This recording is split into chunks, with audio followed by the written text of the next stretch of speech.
Hello everybody, it's 2 p.m. It's Monday, April 13th, 2020. I'm Stephanie Haney here with your latest headlines related to COVID-19 coronavirus and more here in Northeast Ohio.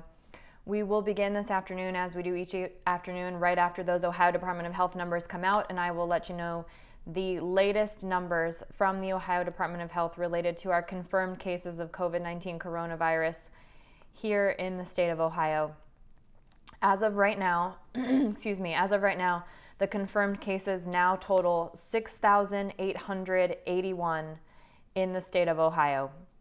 Our deaths are now 268 deaths, up 20 since yesterday at 2 p.m.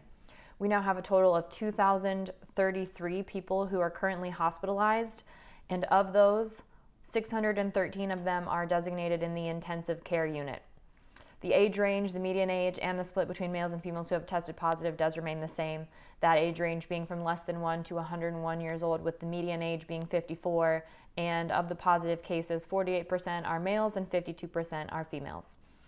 Other news that is at everyone's top of mind right now are the high winds that have hit Northeast Ohio. Cities all across the area are experiencing power outages from these high winds. There have been thousands of power outages reported, and we expect the winds to be up to 60 miles per hour today. So wind warnings and advisories have been issued all throughout Northeast Ohio as late as 11 p.m. tonight. With the numbers as we're seeing them now in the state of Ohio related to COVID-19 coronavirus, Governor Mike DeWine is now facing pressure to reopen the state, with multiple Republicans calling for him to get the economy up and running again. DeWine recently told the public that he does have a plan to slowly reopen the economy possibly after our current stay-at-home order expires. That goes through May 1st.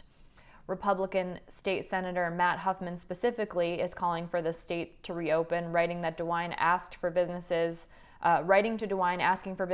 in the less densely populated areas of Ohio to be able to open sooner, potentially sooner than May 1st, if May 1st is even the date at which that order is beginning to be rolled back.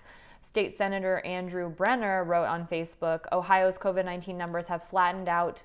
Isn't that what our goal was?" So DeWine has yet to comment since these statements have been made. We will hear from him, of course, momentarily as he begins the press conference, which you can stream live on Facebook and YouTube and the WKYC.com website.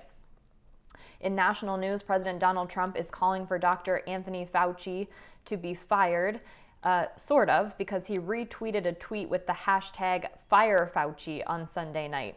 Dr. Anthony Fauci, in case you weren't aware, he's the country's leading expert on infectious disease. 79-year-old Fauci has run the National Institute of Allergy and Infectious Disease for 36 years. He's been there through 6 administrations and the following viral epidemics: HIV, SARS, avian influenza, swine flu, Zika, and Ebola, to name some of those things. So the tweet came from a person named Deanna Lorraine, who wrote that Fauci is now saying that had Trump listened to medical experts earlier, he could have saved more lives, but then citing an interview on February 28th where Fauci said there was nothing to worry about and posed no threat to the U.S. public at large with the hashtag #FireFauci. Trump quoted that tweet and then wrote, quote, "Sorry, fake news, it's all on tape. I banned China long before people spoke up." And what he meant was he banned travel from China into the U.S. This came in a series of tweets defending his actions regarding the virus, and we have seen moments where Dr. Fauci and Trump's comments have been at odds in his national press conferences. So we do know that they are not necessarily aligned in their thinking relating to handling the COVID-19 coronavirus.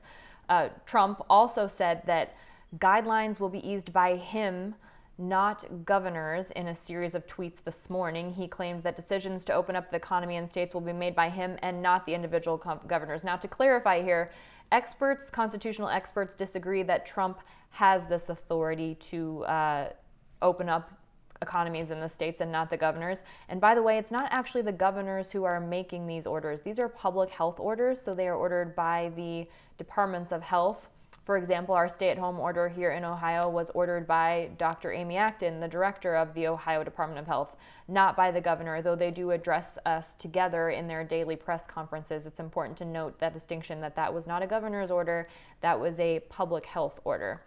What Trump wrote this morning was that it's the decision of the president, and for many good reasons, writing about doing away with conflict and confusion. And he said, quote, "The administration and I are working closely with the governors, and this will continue.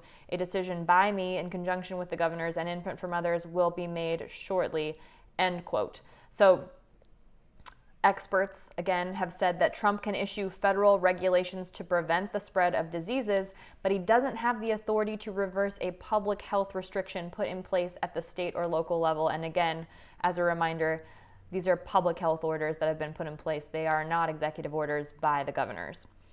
That's your 2 p.m. update here related to COVID-19 coronavirus in Ohio and around the country. Again, the numbers here in Ohio right now, our current confirmed number of cases is 6,881 with 268 deaths. We now have 2,033 people hospitalized related to COVID-19 coronavirus and 613 of those people in the intensive care unit.